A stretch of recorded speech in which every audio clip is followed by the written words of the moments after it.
You know what it is, man? It's your boy Preem. Reps up OV on your tune in the hot new hip hop. Yo.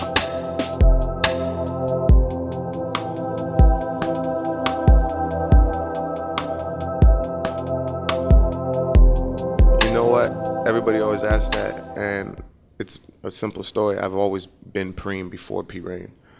Preem was like a childhood nickname that I had. Like my mother calls me Preem. The reason I had to switch my name in the first place is because I had so much illegal trouble running around my city doing the little dirt I was doing that every time I had a show or an appearance or just something to do, period, musically, the cops would show up or shut it down or call the venue I was going to and threaten them that they wouldn't show up if anything happened, and something's probably going to happen because of the guy I am and the people I'm associated with. So I actually changed my name to P Rain to kind of get off their radar because I really couldn't make any money.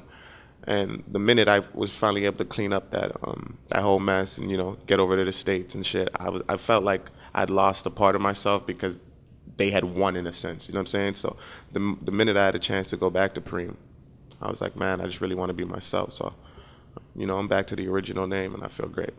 Yeah, I worked with everybody. I think you know what? Maybe YG I think was the only one that probably I had to send it to.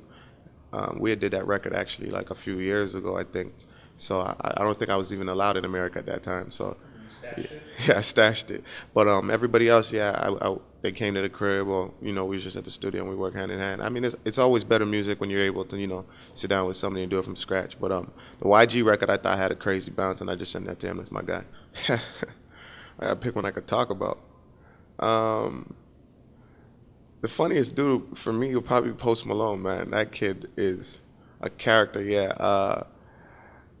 He does this thing where they have like a beer drinking contest. And I mean, like the minute this dude walked in the studio, my first time ever meeting him. Actually, no, that wasn't my first time meeting him. First time, but really actually sitting down and having a real conversation.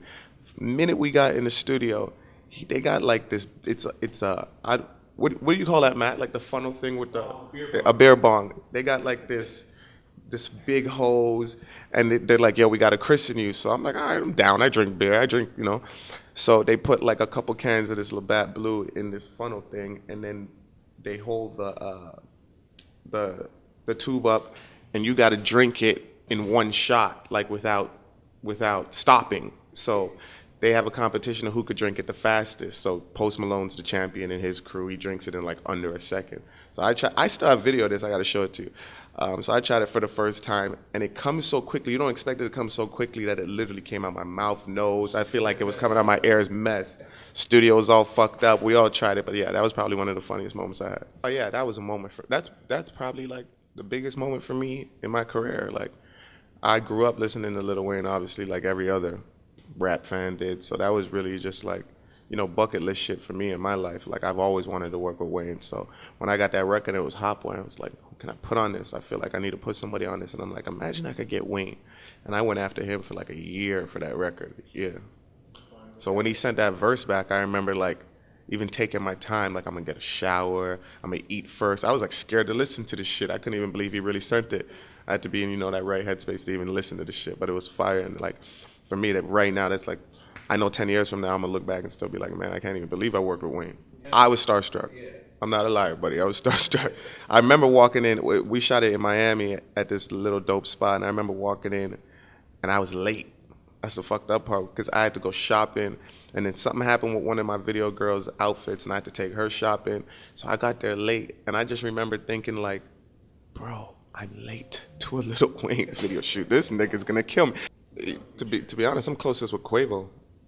Yeah, I know him 10 times, but I don't know the other two members of the group. But Offset, yeah, I really think he just had the voice for the record. Like, after we cut it, I was like, I feel like we should get the Migos on this. And I'm like, I just really kind of want to fuck with one of these dudes on the record. And I felt like Offset had the most grit for that particular song. So I sent it straight to I think we flew to, I sent it to him, but I had to end up flying to Vegas. They had a show at Dre's. And I know how they get down every time they go to some movie. So I was in LA. I was like, I'll take a quick flight. Come fuck with him. Yeah, that's it's a song that's based on a couple guys from my neighborhood. I'm from Scarborough in Toronto. Scarborough's the east end of the city, and I'm from a little neighborhood called Galloway. I'm from Southside Galloway. So those are dudes that I grew up and always looked up to. Just a few years older than me. So it's me. You know what's so funny? The dude that's calling me right now, CD, he's one of the guys that we're talking about in the story.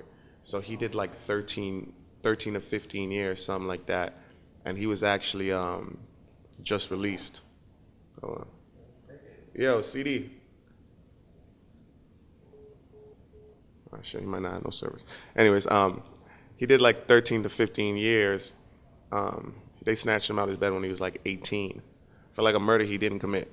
So like, I think it was 6 months to a year ago, he got his appeal and beat his case. So he's like 33 years old now, clean, fresh out of jail for a murder he didn't commit. So that's, yeah. I mean, that's your whole adult, your whole adulthood, you know what I'm saying? So he's missed everything. Like, I remember him calling me from jail being like, yo, I see you on TV. Where you at? You in Miami? You in New York? What's it like? What's the bitches like? I can't wait to get out of here. And I just remember trying to, uplift him at every moment and be like, yo, your day's going to come, God's going to right that wrong and you'll be home. And like 6 months ago, he came home. So it's like about 3 individuals that went through some crazy shit. I mean, it was a rough time. We're from a small neighborhood, but for that simple reason, we're more like family. So everybody knew everybody. Everybody's parents knew everybody's parents. So they call it one of like the worst cases in Canada, period. They put them on the front page of the papers. I remember being in high school looking at the papers at my lunch table and being like, man, these guys are wanted by police, murders, all this crazy shit. So the song tells a story about everything that they went through and me seeing it through the eyes of a teenager. And the things that they're still going through, because 2 out of 3 guys are still locked up serving like double life sentences right now. So I really wanted to pay tribute to them, and just make a record for them. And I thought it was a great way to end the album. I really wanted to use this album to help tell my story. I feel like there's always so much gaps and holes poked into my story because there's always such a disconnect. The fact that I wasn't able to travel for so long, the name change, like so many things. People are always, I feel like, so curious. Because I always get asked the most random questions and it's always about my life rather than the music. And I feel like the music's there, obviously. People know the music's at a very high level. But it's always the story that's so interested when it comes to me. So I really wanted to try to use this album to help tell that story. And that's one day kind of sums up my whole childhood up to now, you know what I'm saying? I mean, I think it's always important to work with the young, fresh kids that's coming up. And for me, it's just fun. You know what? The creative experience ain't that much different. I've been blessed enough to you know what? I always end up, and it's funny, I tell people this all the time, I always end up working with people that have like great energy. And I don't really step into the room. I feel like I'm only attracted to like great energy. I don't really step in the room with guys that, I don't end up clicking with. Like everybody I've worked with most of the time, we've had like a great experience creating the shit. Like Trippy, like that's my little brother. I love that kid. Even the first time meeting him, I'm like, man, these kids are so different. Like this whole new wave and generation of hip hop, but it's fun and it's refreshing. And that's all I want to do, man, is make like fun, exciting new music. So being in the studio with those guys gives me like a whole new outlook on life. I love working with the young boys. I'm studio with Smoke Perp. I'll go hang out with Smoke Perp, Trippie Redd, even when I'm not recording, just to have fun, laugh with these little kids. Because like the young men, like Trippie's 18 years old, something like that, walking around living his best life. So just to even hear the experiences and the stories they're going through, we've been through that. Me, Drake, flying around these cities, doing what we do. Like to hear them talk about it, it's funny for me to sit back and give some advice. Like I'm big homie to these guys, you know what I mean?